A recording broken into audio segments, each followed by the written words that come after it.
Okay, so for this silent film, we're going back, can you believe it? 120 years. 20 years before Nosferatu, 120 goddamn years.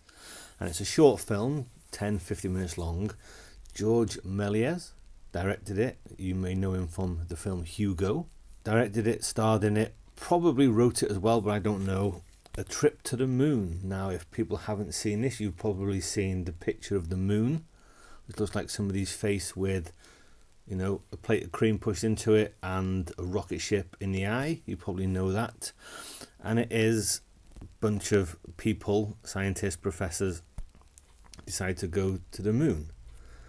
And they build a rocket ship, which is shaped like a bullet. And then they load it into a big cannon. And they point it at the moon.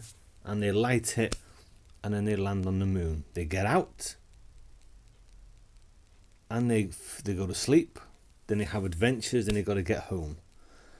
Now, there's probably no scientific accuracy in this, but I would imagine this was long before we even thought of going into space. Never mind putting people in space and then people on different planets and moons and stuff.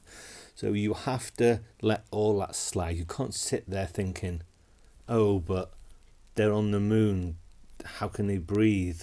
How can you just point something at the moon and just light it? You've got to take that all out of your mind and just think of it. It's 1902. And it has all George Méliès's,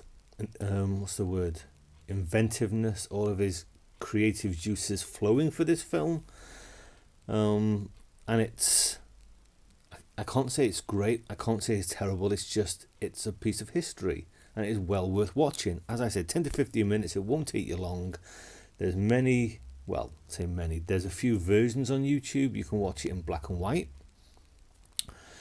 or some of the prints were coloured, they were hand coloured, and I don't usually like black and white things being coloured, but since I saw this for the first time coloured, I don't really mind it. So you can watch it online, YouTube, black and white or in colour. It really is up to you. I prefer the colour one, even though the score to the colour one, I don't like it. Kind of puts you off. But it's a very quaint film, very much worth watching. As I say, you will spend 10 to 15 minutes of your life. What else can you do in 10 to 15 minutes? So you can watch A Trip to the Moon.